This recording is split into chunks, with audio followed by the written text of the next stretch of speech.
చంద్రికా గురు కరుణా స్పందితా గంగాజరి ప్రవాహికా బోధామృత ప్రసాదితా సహనశీల భూస్వరూప జ్ఞాన దివ్యదాయక అగ్నివాయు సమ్మిశ్రిత జీవనోద్ధారక అగ్నివాయు సమ్మిశ్రిత జీవనోద్ధారక శరత్కాల చంద్రికా గురు కరుణా స్పందితా. అందరికీ నమస్కారం. మనం ప్రతి శనివారం జరుపుకునే స్వామి భక్తుల సత్సంగానికి శుభాహ్వానం పలుకుతూ, స్వామివారు కలువాయి మండలంలో విశేషంగా పర్యటిస్తున్న రోజుల్లో ఈ కుల్లూరు రాజుపాళానికి చెందిన చమర్తి జయరామరాజు స్వామితో ఎక్కువగా ఉండేవారు.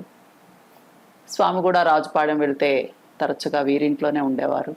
అప్పట్లో నాగుల వెల్లటూరు ఈ చుట్టుపక్కల గ్రామాల నుంచి ఎవరు వెళ్ళినా మన పరిశోధనలో మేము రాజుపాళెంలో జయరామయ్య వాళ్ళ ఇంట్లో స్వామిని చూసాము, మేము పలాని కష్టానికి పోయాము, జయరామరాజు చేత మాకు స్వామి ప్రమాణపత్రం రాయించి ఇచ్చారు అని మన పరిశోధనలో ఎన్నో సంఘటనలు ఉన్నాయి.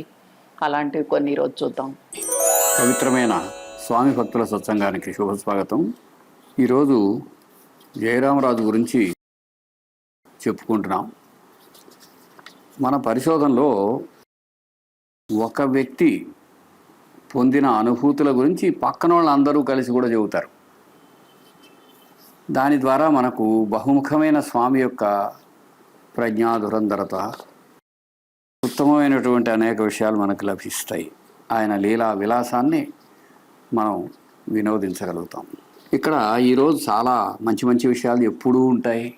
ఆపాత మధురము, ఆలోచనామృతము, స్వామి యొక్క దివ్య కథామృతం. మహిమలూరుకి చెందిన మునుకూటి రామయ్య స్వామిని అనన్యంగా నమ్మి ఆయన ఎంతో సేవించి తరించారు. వాళ్ళ ఇంటి శంకుస్థాపనకు స్వామివారు స్వయంగా రాజుపాళెం నుంచి పాల కొయ్యను తెప్పించి ఆ ఇంటి శంకుస్థాపన స్వయంగా చేశారని వాళ్ళ కుమారుడు మునుకూటి పెద వెంకటరెడ్డి మన విశిష్ట సత్సంగంలో తెలిపారు. ఆ రోజు ఎవరెవరున్నారు అన్నప్పుడు ఈ జయరామయ్యే ఆ పాల కొయ్యను పట్టుకొని స్వామివారు ఏ క్షణాన చెప్తే దాన్ని శంకుస్థాపన స్థలంలో పెట్టాలని పట్టుకొని ఉన్నప్పుడు ముహూర్త సమయానికి స్వామివారే జయరామరాజు చేతిలోంచి ఆ కొయ్యను శంకుస్థాపన స్థలంలోకి నెట్టారని, స్వామి చెప్పకుండా గబుక్కుని చేశారంటే అది ముహూర్తం అయ్యా, అది అట్లా ఆగకూడదు, మీరు నేను మాట్లాడుకొని చేసే అంతది కాదు అని స్వామి స్వయంగా ఆ విధంగా చేసిన సంఘటన వాళ్ళ కుమారుడు గుర్తు చేసుకున్నారు. ఆ స్వామి అమ్మిడుండి ఆ పాలకొయ్య అంటోళ్ళ తీసుకొచ్చి అక్కడి నుంచి కుల్లూరు రాజుపాళెం కానీ తెప్పించండి. ఆయనే వాడు వచ్చి ఆయన అమ్మిడుండి మామూలుగా ప్రతిష్టాపన చేసి శంకుస్థాపన చేశారు. చేసినప్పుడు ఆయనకు స్వామి కాలికి అందులో ముళ్ళు గుచ్చుకొని తగిలి ఇట్టా తిరుగుతా ఉండే. నేను పక్కనే తిరుగుతా ఉండు స్వామి, అటు ఇటు తిరుగుతా ఉండు. వీళ్ళందరూ ఆయన జయరామనాయుడు అని అటు పట్టుకొని ఉండు కొయ్యను. కుల్లూరు జయరామనాయుడు, మామూలు లక్ష్మణనాయుడు, శలమనాయుడు, వీళ్ళంతా ఆ ఊరోళ్ళే. కూడా ఉన్నారు. మిట్టాత్మూరు శేషరెడ్డి అని మళ్ళీ కొన్ని రోజుల తర్వాత ఇంకొక ఆయన వస్తున్నాడు, మిట్టాత్మూరు శేషరెడ్డి కూడా. అయితే వాళ్ళు ముఖ్యులు. నా జయరామనాయుడు అయినా ఆ కొయ్యి ఇటు పట్టుకొని ఉండు. పట్టుకున్న తర్వాత ఆయన అటు ఇటు తిరుగుతా ఉండు. తిరుగుతా ఉండి మన కాలుతో టక్కన తోసేసిండు. కాలుతో తోసేసాడు. ఆయన గుంట్లో పడిపోయింది. ఏం స్వామి చెప్పకూడదా, ఎన్ని గీక్కపోయినట్టే? అయ్యా జయరామనాయుడు అంత టైం ఉంటుంది నీకు చెప్పిన టైము అని ఈయన చెప్పేది. నేను నాకు అంత తెలుసు. మీరు ఉన్నారా? ఉన్నప్పుడు కాలికి కొంచెం నెత్తురు వచ్చిందంట.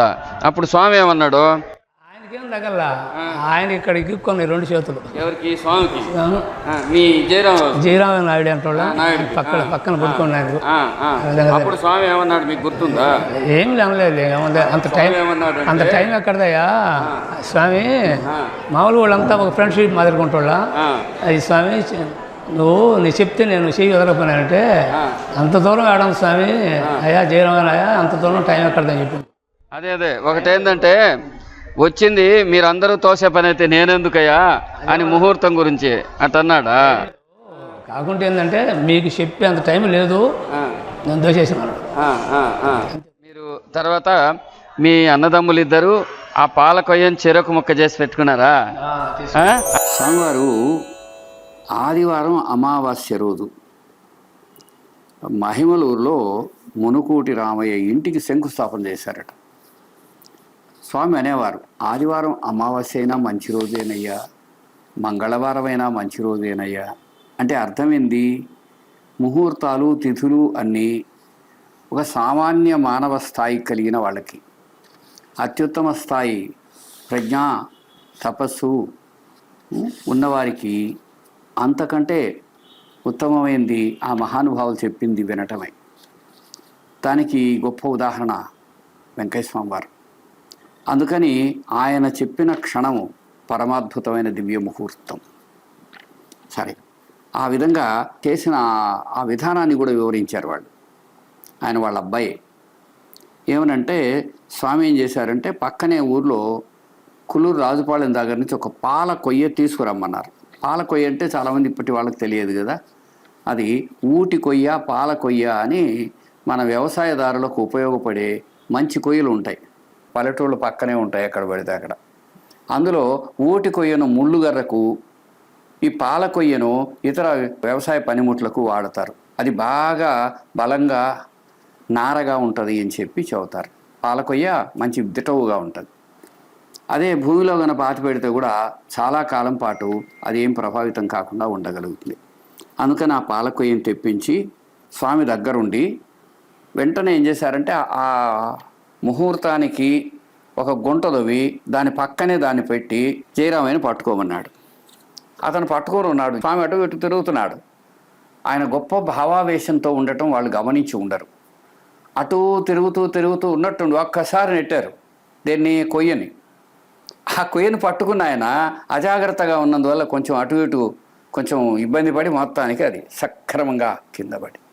అప్పుడు అడిగారు, చెప్పుండకూడదా స్వామి అని. చెప్పడానికి టైం లేదయ్యా, ముహూర్తం దాటిపోతుంది, పెట్టేయండి అంటే. ఎప్పుడైనా మహానుభావులు ఎక్కడన్నా మనకు తారసపడితే వారి మాటను శిరోధార్యంగా అనుసరించడం సరైనది. మనం ఇతర విషయాలన్నీ పక్కన పెట్టి ఆ పని చేయటం వల్ల సత్ఫలితాన్ని పొందగలుగుతాం అనేది ఈ సంఘటన మనకు సూచిస్తుంది. నల్లగండ్ల పరందామయ్య కుల్లూరుకి చెందినవారు. వీళ్ళ తండ్రి ఓబుల్ శెట్టి స్వామితో ఒకరోజు రాజుపాళెంలో ఉన్నప్పుడు రాజుపాళెం గ్రామస్తులతో స్వామివారు, అయ్యా మీ ఊరికి నేను విద్యనిచ్చానయ్యా అని స్వామి చెప్పారని మా నాన్న నాతో చెప్పారు అని చెప్పడం జరిగింది. ఒకసారి స్వామి వీళ్ళ నాన్న ఓబుల్ శెట్టి గారితో మాట చెప్పారు. రాజుపాలెం గ్రామస్తులు ఉన్నారు, మీ గ్రామానికి విద్యనిచ్చుండాను పోయ్యా అన్నాడు. రాజుపాలెం ఊళ్ళో వాళ్ళందరూ ఈరోజు అద్భుతంగా చదువుకొని వాళ్ళ బిడ్డలు ఎంతో సుఖ సౌఖ్యాలు. అద్భుతంగా అంటే చెప్పలేను సార్. అమెరికా ఎక్కడ ఫారిన్ కంట్రీస్ లో ఉన్నా కానీ రాజుపాలెం ఒకటి ఉండాల్సిందే, అది ఉండాల్సిందే. ఆయన మాట ఏ డిపార్ట్మెంట్ అని లేదు, ప్రతి డిపార్ట్మెంట్ లో కూడా రాజుపాలెం వాళ్ళు కుల్లూరు వాళ్ళు ఉండాల్సిందే. అంటే స్వామి ప్రభావము ఎంత వరకు ఉన్నదో చూడండి. ఆయన మాటలో ఎంత వేదం ఉందో, ఎంత ఖచ్చితంగా. అందుకేనండి స్వామి ముద్రేసింది. ముద్రేసి మనము అప్పు తీసుకుందాం. సార్ దగ్గర అప్పు తీసుకున్నాను నేను, ఏమంటారు, నోట్ రాసి ఇవ్వండి అంటారు. అంటే ఏంది అర్థమైంది, ఇంకెక్కడికి పోదని అర్థం. అట్లనే స్వామి కూడా ఏలు ముద్ర వేసి చీటీలు ఇచ్చేవారండి. అంటే ఇది గ్యారెంటీ పో అని అనేవాళ్ళు. అది దానికి ప్రత్యక్షంగా ఈ జయరామరాజు తమ్ముడు కుమారుడైన ఎరుకల రాజు కూడా, మా ఊర్లో ప్రతి ఒక్కరూ స్వామి దయ వల్ల చదువుకుని ఉద్యోగాలు చేస్తున్నారు, 196 మంది ఈరోజు ఉద్యోగం చేస్తున్నారు, సలక్షణంగా ఉన్నారు అంటే అది స్వామి దయేనని కూడా ఈ ఎరుకల రాజు కూడా గుర్తు చేసుకున్నారు. మహానుభావుడు మా ఊర్లో ఉన్నంత వరకు మాకు ఎటువంటి ఆటంకాలు. ఈ రోజుకి కూడా మా ఊళ్ళో 196 మంది ఆయన సెలవు వలన ఉద్యోగాలు చేస్తారు. 196 మంది వాళ్ళు. ఆ మహనీయుడు మా ఊర్లో ఉండబట్టి. కుల్లూరు గురించి ఒక మాట చెప్పారు, మీ గ్రామానికి విద్యనిచ్చానయ్యా అని. ఎంత తపస్సు చేసి ఆ సత్ప్రయోజనాన్ని సాధించారో.